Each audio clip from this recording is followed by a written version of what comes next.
Secretary Hegseth, you say you are focused on warfighting and warriors. These are your words.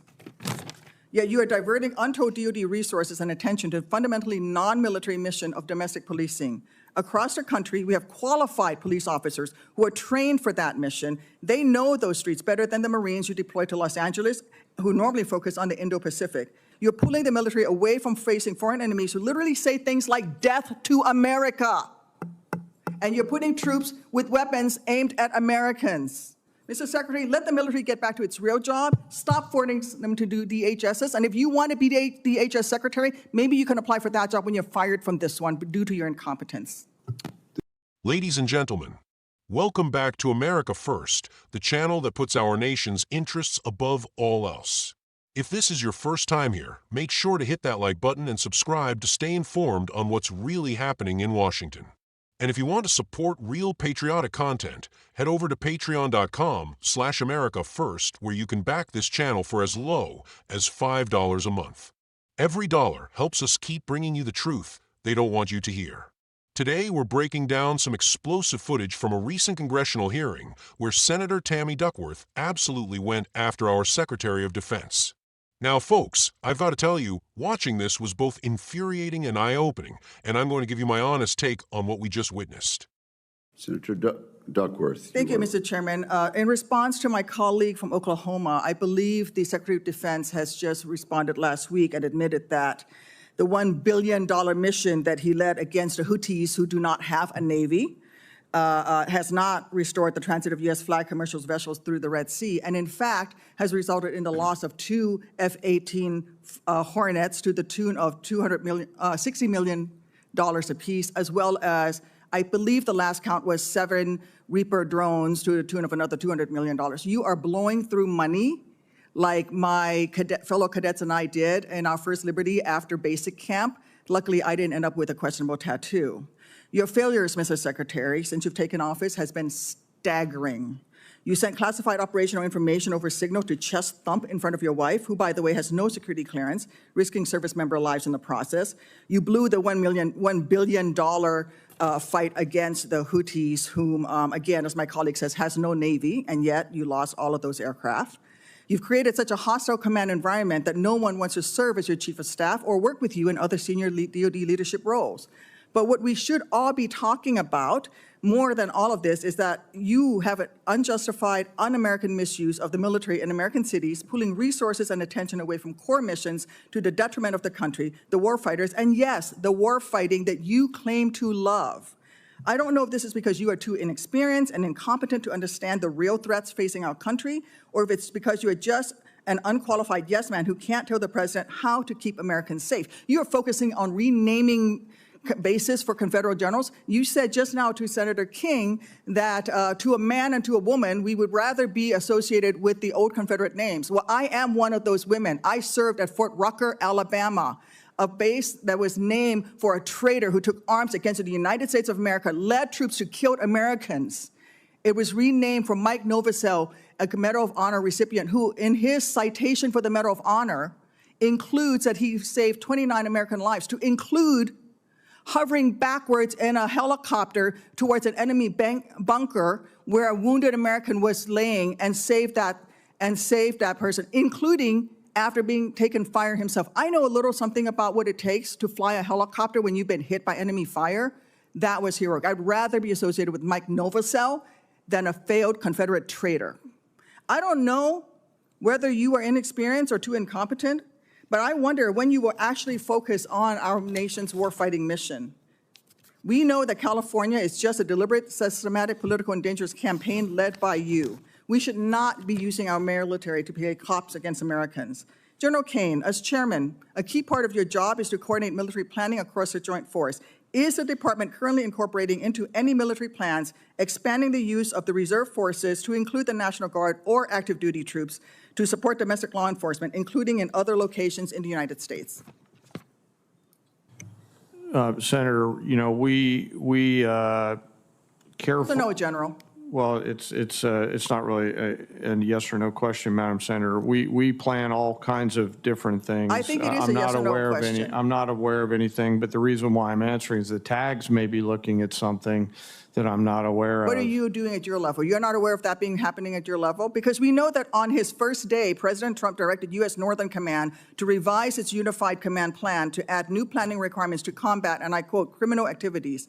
A series of follow-up executive orders continue to redirect DOD priorities to supporting domestic law enforcement, including one in April that tells DOD, and I quote, use national security assets for law and order. In other words, do law enforcement's job. I'd like to enter these executive orders into the record, Mr. Chairman. Is there objection? Without objection, so ordered. Secretary Hegseth, you say you are focused on warfighting and warriors. These are your words. Yet you are diverting untold DOD resources and attention to a fundamentally non-military mission of domestic policing. Across the country, we have qualified police officers who are trained for that mission. They know those streets better than the Marines you deploy to Los Angeles, who normally focus on the Indo-Pacific. And you recently approved 700 more troops in 3 other states to do admin and logistics works for ICE. You say all of this is valuable training, but I would much rather have our troops do tough, realistic training relevant to high-end combat. Instead of typing in spreadsheets for ICE, they should be conducting live fire maneuver exercises. Instead of patrolling American neighborhoods and standing in front of federal buildings, they should be rehearsing call for fire missions. We have local police who can stand in front of those federal buildings. And the list of distractions goes on.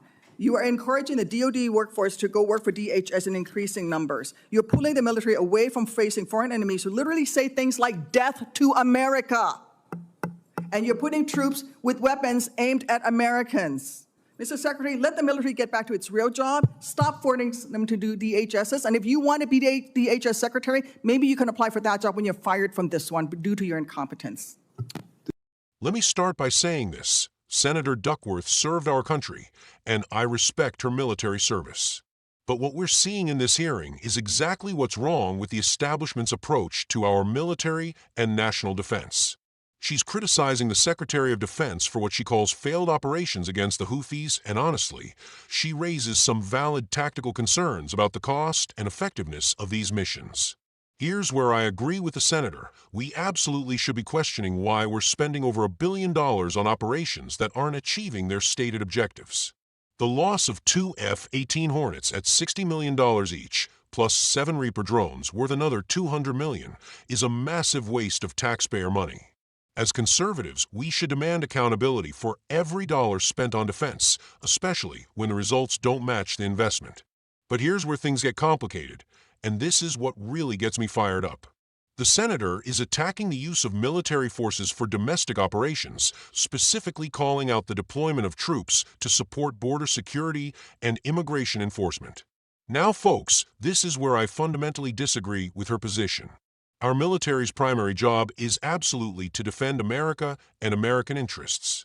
But when we have a crisis at our southern border with millions of illegal crossings, when we have criminal cartels operating with impunity, when American cities are being overrun with crime and chaos, using our military to restore order is not just appropriate, it's necessary. The senator talks about pulling resources away from fighting foreign enemies, but what about the enemies already inside our borders? What about the fentanyl pouring across our border that's killing 100,000 Americans every year? What about the criminal organizations that have essentially taken control of parts of our major cities? These are national security threats, and they require a national security response. She mentions troops being deployed to Los Angeles and other locations for law enforcement support. Good. That's exactly what should be happening. When local and state authorities have either failed or refused to maintain law and order, when American citizens are being victimized by criminal elements that local police can't or won't handle, then yes, we need to use every tool at our disposal, including our military. The senator also brings up the renaming of military bases, moving away from Confederate names to honor more recent heroes like Medal of Honor recipient Mike Novosel. Look, I understand the argument on both sides of this issue. We should honor our genuine American heroes, especially those who showed extraordinary courage in combat. But we also shouldn't be erasing history or letting the woke mob dictate how we remember our past. What really concerns me about this hearing is the bigger picture it reveals. We have a political establishment that seems more concerned with fighting overseas conflicts that don't directly threaten American soil while ignoring the very real threats we face right here at home. They'll spend billions fighting proxy wars and engaging in nation-building exercises, but when it comes to securing our own border or protecting our own cities, suddenly that's inappropriate use of military resources. The senator talks about troops doing administrative work for ICE like it's beneath them. Administrative work for ICE means processing the removal of people who are here illegally, people who shouldn't be in our country in the first place. That's not busy work. That's essential work that directly protects American citizens and American jobs. She says our troops should be focused on high-end combat training instead of domestic operations. But what's the point of being ready to fight enemies overseas if we're not willing to defend our homeland against the enemies already here? What's the point of maintaining military readiness if we're going to let our own country be overrun by criminal organizations and foreign nationals who have no right to be here? The truth is, folks, we need a military and a defense establishment that understands America first means exactly that, America first. Not globalist interventions, not endless foreign wars, not nation-building in countries that will never appreciate our sacrifice.